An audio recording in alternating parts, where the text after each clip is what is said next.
I'm sure you, just like I, have been getting a lot of comments, and the comments have been consistent with 9 out of 10. Always, dog. Fuck. It's been like that since the cousin. My comment section, your comment section. Yeah, So yeah, shit. man. So let's jump right into it before also too, we're gonna get to some of your life too, man, because there's some things that I found out that is so interesting. I want to talk about, but everyone also want to hear about us have this conversation about the dunk contest and about the rap, the diss record and all that kind of stuff, man. But let's start off and talk about your feelings on the dunk contest and how everything went down, and we could just have a convo about that, man. Man, I feel like I got robbed again, man. I Where feel you like get I got robbed at? robbed. Which part? At the end or just at what part? Yeah, the end, man. The end is you heard what Reverend Jackson said. No, what'd he say? He said that's some bullshit. I heard you talk about him in your song. Talk about it. I didn't know what he said though. He came up to me like, yo, that's some bullshit. I was like, damn, Rev, you cursing that? You cursing that, man? So I don't know. A lot of people obviously, was not there like in the moment. It was. I don't know if you remember. Remember, it was a moment where you took your shoes off. Yeah. And because the NBA, they wanted you to continue to keep dunking, and I started taking my mic and everything off, and I was like, yo, like end it right now, because like at this point, like it's getting crazy. You know what I'm saying? Yeah. And they made us continue to keep going. So I think I've expressed it a lot, and I know you have as well. Then this is what's unfortunate about that dunk contest to me, is that I felt that it was a point where you were getting tens every time. D Jones was getting tens every time, and it was just like it was an amazing show that y'all was putting on. But it was a point where you knew that somebody was going to lose, and it was unfortunate once again that was going to have to come down to that. So I was like, yo, let's just give them cold dunk champions, because neither one of these guys deserved to lose. But we had to continue to keep going, and they told us to continue to keep, as judges, we had to continue to give a score. So just to let you know why I gave you a 9, and I don't know why the other two judges gave you a 9, but I know why I did, is because only reason I did, and like people make a valid point. They say, listen, it don't matter if he cleared him or not. The guy's 7'6". It doesn't matter. That's a big dude, man. You see Taco there, that's a big dude. Taco's tall. And in my mind as a judge, I'm not thinking about anything but what I look for. And I remember early on in the dunk contest, Derrick Jones Jr., he tried to dunk over Bam. And I remember everybody, first of all, I got booed a few times throughout that dunk contest, right? Because as a former athlete, I'm a little harder on certain dunks. Right. And I gave D Jones a 9. And the only reason I gave D Jones a 9 because I was like, listen, if you're going to attempt that dunk, you have to clear it. And he touched Bam. Right. You touched pushed Bam's shoulder. He was the hand, yeah. He touched his shoulder. It was a hell of a dunk. Everybody else gave him 10s. I was the only one gave him a 9. It was because of that. So to let you know, from my standpoint, how I looked at the dunk contest, and it's unfortunate that a Miami Heat guy was in there because it makes it look real fucked up. But it really was about, if you attempt this dunk, which is almost an impossible dunk to do, you have to clear him. So once you didn't clear him, I was like, well, I got to give him a 9. Yeah. Shit, I thought I cleared him. You know what I mean? I thought I cleared him. He's a big dude, so he might have ducked out the way, but I thought I cleared him. But I mean, it really come down to the show, like the rules. You know what I mean? Like we did 4 dunks, and then that 5th dunk, that extra dunk, and then that sixth dunk is kind of like a curveball that they like the league threw in. You know what I mean? Yeah. They were like, all right, we'll just keep it going. You know what I mean? But like after 5. Like I had like 5 perfects. It should have just like been a tie. It just been over. You know what I mean? Like it's like low key the same thing that happened in 2016, or like even like if they changed the rules to like an accumulation. You know what I mean? So just keep the score the whole time. Yeah. And then that'll make it better too, because you know what I mean. What's done is done. Like it still was a hell of a show. And it was a hell of a dunk contest. People still talking about it and shit. So. It was dope. I mean, I thought I cleared homeboy. Listen, I came, and a lot of people out there, we cannot do not half of what you guys were able to do in that dunk contest. So it's always hard to judge someone when you can't do what they can do. You know what I'm saying? Like honestly, all the dunks is a 10 to all of us because none of us can do them. Right, right. It's You like, know what oh I'm saying? shit, that's a 10. Like, right, Right. right. They all are. So, I feel like, the thing is when it comes to the dunk contest, the toughest part of being a judge is of knowing the history, right? So you know the history of your last dunk contest and the one before that, and how at some point I felt watching it as a fan like he should have at least one dunk contest. Yeah. So you know that history. So when you're judging, you have a little bias even to that. Right. Just off the muscle alone, you know what I mean? Like, Yeah. probably, Um, but it is what it is, man. You know what I mean? but talk about your what made you express yourself in the way you did when you decided to put the record together? Because you haven't talked about it a lot, and that was one of the first times I Right. really talk about it. What made you do that? Cool, man. Yeah, cool. Man, I thought it was just a way to bring balance back. You know what I mean? Everyone was on your biscuit. Like, it's not. It wasn't even that like everybody was feeling for me, but I just had to like vent for people to like give them the perspective of like, look, it is what it is. This is what happened. These kind of facts, but like it's a way to express myself, talk to you, keep it lighthearted, and let everybody know like it's not that serious. Like there's a way to express it that can be like uplifting.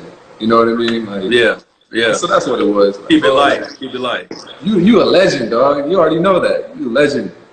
Oh man, You I know listen. you I hit know you right this. away. I hit You you right know away. this. I said, You're a legend, bro. We watched you.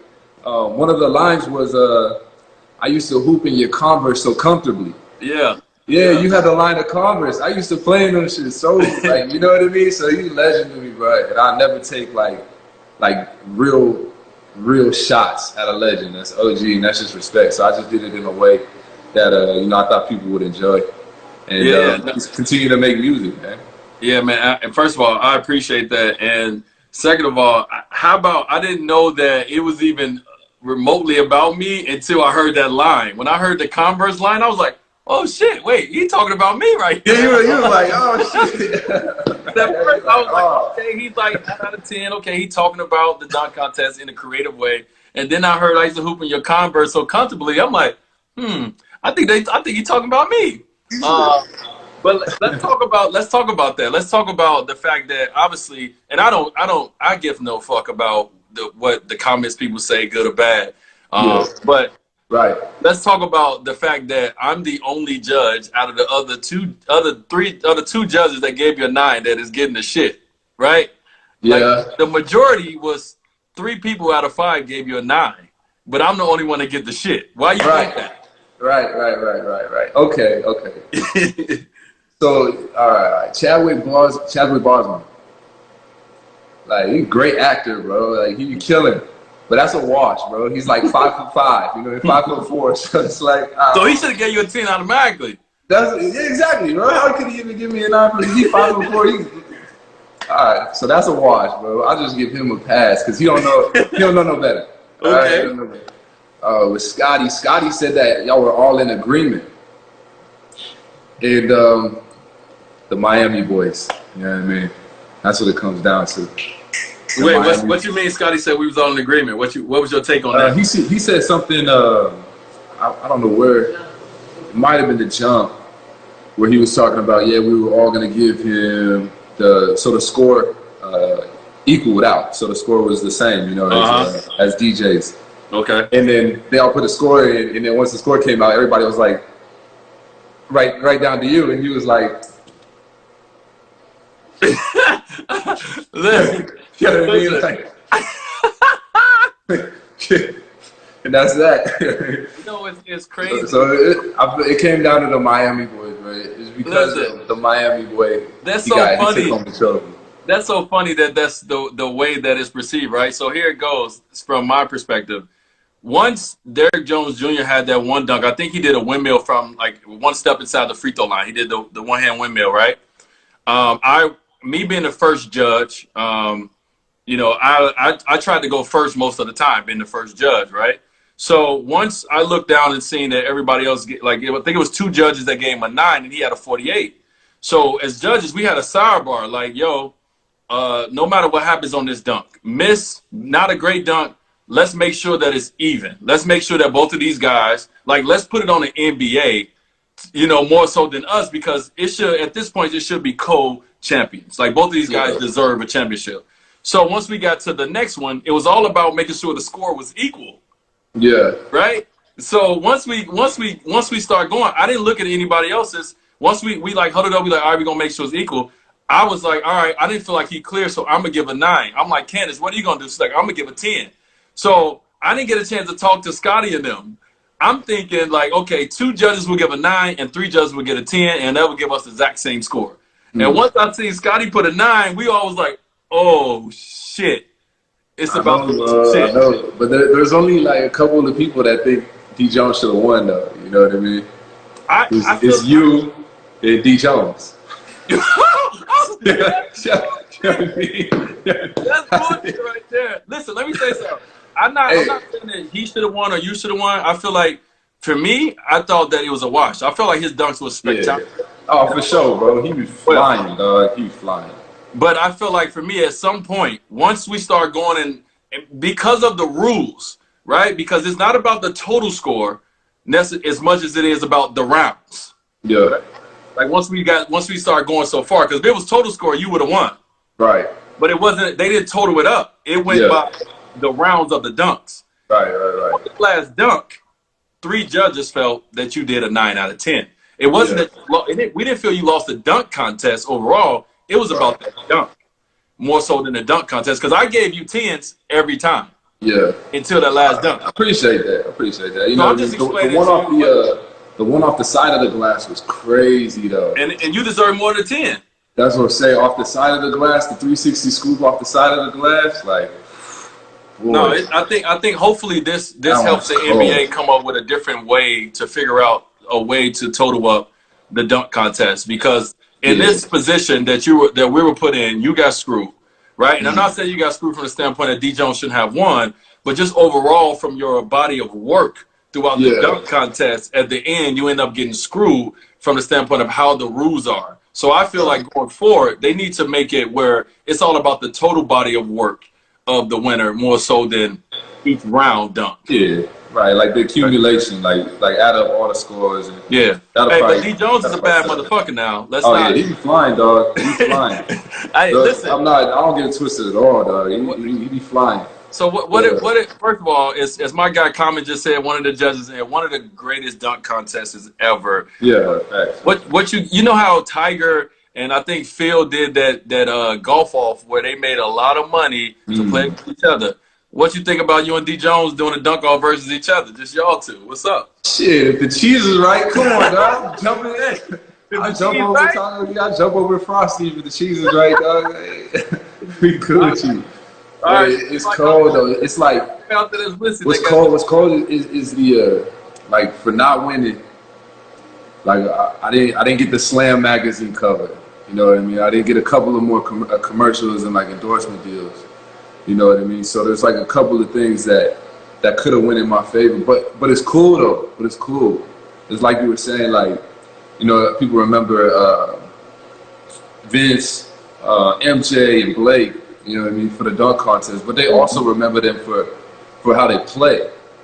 They remember them for how they court and on the dunk contest. You know what I mean? So, but all it does is just keep me striving. You know what I mean? Keep me striving, real shit. Like that's what it really does. Yeah. One of the kind of shifting gears real quick. One of the questions when you came on TNT on our Tuesday show that I asked you was about you coming in and everyone knowing you as a dunker, but trying to kind of erase that a little bit and show your entire game, because as someone who played against you, I saw your game grow and develop to where I was like, oh, this motherfucker can play now. not just like he's not just athletic, he can hoop. And you know, that's the one thing when it comes to this is like you're more than just a dunker. And a lot of people don't get a chance to see it because y'all have only been in the playoff once and you only been in the NBA 6 years. But talk to people about that process on here about, you know, kind of trying to be known for what you do great, but also be known for what you can and you're going to eventually hopefully grow into and be great at. Yeah, man. I mean, that athleticism, I wanted to get out of that like Harlem Globetrotter stigma, you know?